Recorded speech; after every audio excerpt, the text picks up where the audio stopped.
রঙের উৎসব, বসন্ত উৎসব হচ্ছে আমাদের এই হোলি, যা একটা পবিত্র উৎসব হিসেবে ধরা হয়। আমরা সারাদিন খুব খেলাধুলা করে রং খেলে নিয়ে কিন্তু ভালো মন্দ খেয়ে থাকি। আজকে সেই হিসাবে আজকে আমি বানাতে চলে এসেছি মাটন কষা, স্পেশাল মাটন কষা। কিভাবে বন্ধুরা আমি আজকে স্পেশাল মাটন কষা বানাতে এলাম সেটাই তোমাদেরকে দেখাতে আমার এই ভিডিও। নিয়ে নিয়েছি 700 গ্রাম মাটন, নিয়ে নিয়েছি 4টে পেঁয়াজ কুচি, নিয়ে নিয়েছি কিছু মশলা, 2 চামচ জিরের গুঁড়ো, 2 চামচ লঙ্কার গুঁড়ো, 2 চামচ লবণ, 2 চামচ গরম মশলা গুঁড়ো, 2 চামচ মিট মশলা এবং গরম মশলা গুঁড়ো। সমস্ত কিছু নিয়ে নেওয়ার পর এটার মধ্যে কিন্তু ভালো করে মাংসটাকে ম্যারিনেট করে আমি প্রায় 1 ঘন্টা রেখে দেব। এবং যখন আপনারা এই মাটন কিনবেন তখন অবশ্যই একটু চর্বি দেখে মাটনটা নেবেন। দিয়ে দিলাম প্রায় 7 থেকে 8 চামচ মতো কাঁচা সর্ষের তেল। এইভাবে পুরো মশলাটা দিয়ে পেঁয়াজ দিয়ে মাংসটা কিন্তু মাখিয়ে প্রায় 1 ঘন্টা মতো রেখে দিলাম। পাশে আমি নিয়ে নিয়েছিলাম কিছু আলু এবং পেঁপের টুকরো কেটে নিয়েছিলাম। যে আলু এবং পেঁপের টুকরো দিয়ে কিন্তু মাটন কষাটা বানানো হবে।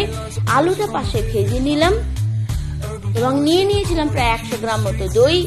এই দইয়ের মধ্যে কিন্তু আপনারা যে পেস্টটা দেখতে পাচ্ছেন, এর মধ্যে 1 আঁটি ধনেপাতা, 3টে টমেটো রয়েছে এবং 1টা গোটা পেঁয়াজ এবং কাঁচা লঙ্কা, 3টে কাঁচা লঙ্কা। সমস্ত কিছু নিয়ে কিন্তু ভালো করে পেস্টটাকে বানিয়ে নেব। এটা কিন্তু একটা স্পেশাল মশলা। যদি আপনি পেঁয়াজ, ধনেপাতা, রসুন এবং কাঁচা লঙ্কা দিয়ে এই দইটাকে ভালো করে মাখিয়ে নিতে পারেন, সেটা কিন্তু আপনার মশলাটাও অনেকটা বাড়বে এবং খেতেও কিন্তু প্রচণ্ডই সুস্বাদু হবে মাটনটা। তো দিয়ে দিলাম আলু পেঁপে দিয়ে মাটনটাকে কষাতে বসিয়ে দিয়েছি এবং এই পেঁপের থেকে কিন্তু অনেকটাই জল বেরিয়ে যাবে এবং সেই জলে কিন্তু মাটনটা সেদ্ধ হয়ে যাবে। আপনারা অনেকেই হয়তো বানিয়ে খেয়েছেন, কিন্তু এই যে পেঁপে দিয়ে আমরা ম্যাক্সিমামই মাটনের ঝোল খেয়ে থাকি, কিন্তু কিভাবে মাটন কষাও বানানো যায় পেঁপের রসে কিভাবে, সেটাও কিন্তু দেখার মতো হয়। সেই জন্যই আমার এই ভিডিও দেখুন, কতটাই এখানে জল বেরিয়ে গেছে এবং এই জলেই কিন্তু মাটনটা অনেকটাই সেদ্ধ হয়ে যাবে।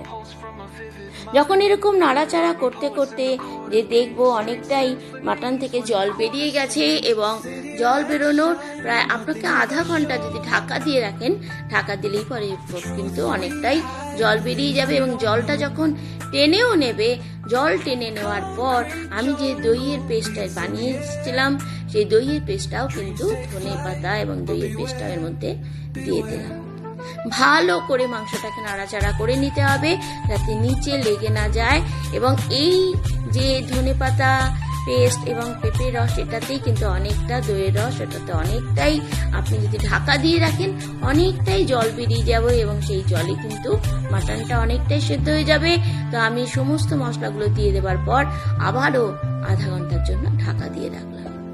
ঠিক আধা ঘন্টা ঢাকা দেওয়ার পরেই যখন আসলাম তখন দেখুন কতটা প্রায় জল বেরিয়ে গেছে, প্রায় উপর দিয়ে পুরো জল বেরিয়ে এসছে এবং দেখতে পাচ্ছেন বন্ধুরা কতটা জল বেরিয়ে গেছে এবং এই জলেই কিন্তু মাংসটা অনেকটাই সেদ্ধ হয়ে যাবে এবং খেতেও কিন্তু খুব সুস্বাদু হবে।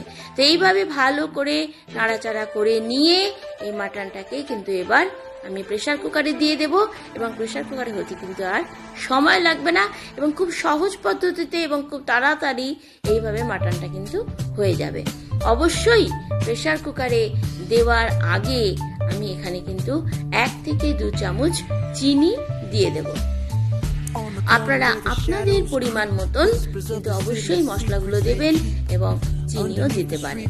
তো সমস্ত কিছু দিয়ে দেওয়ার পর আমি মাটনটাকে কিন্তু প্রেসার কুকারে দিয়ে দিলাম এবং সমস্ত মাটনটাকে প্রেসার কুকারে দিয়ে দেওয়ার পর এবং যখন সেদ্ধ হতে দেব তার ঠিক জাস্ট একটু আগে এর থেকে প্রায় 3 থেকে 4 চামচ আবারও একটু কাঁচা তেল এর মধ্যে দিয়ে দেব এবং কড়াইতে লেগে থাকা যে মাংসের মশলার জলটাও কিন্তু প্রেসার কুকারে দিয়ে দেব।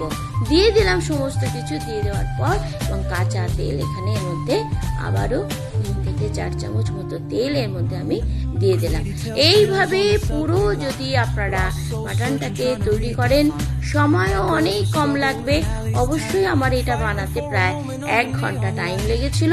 আপনার 1 ঘন্টার মধ্যে কিন্তু মাংসটা রেডি হয়ে যাবে যদি সমস্ত কিছু প্রিপারেশন করে রাখেন। এবং 3টে সিটি পড়লেই কিন্তু মাটনটা অতি সহজে এবং খুব তাড়াতাড়ি তৈরি হয়ে যাবে। এবং এইভাবে মাটন কষা বানিয়ে খান, যেটা মানে শরীরের জন্য খুব সুস্বাস্থ্যকর এবং খেতেও ভালো লাগবে। মশলাটাও অনেকটা বেশি থাকবে, যার জন্য মাটন কষাটাও খুব সুন্দর তৈরি হয়। দেখুন বন্ধুরা, আমার খুব তাড়াতাড়ি কিন্তু সিটিও পড়ে গেছে এবং তৈরি হয়ে গেছে আমার মাটন কষা। দেখুন বন্ধুরা, উপর থেকে কেমন লাগছে দেখতে, কালারটা কি সুন্দর এসছে। তো ভালো লাগলে অবশ্যই লাইক, শেয়ার, সাবস্ক্রাইব করবেন। আমি সুজাতা ভট্টাচার্য, ধন্যবাদ।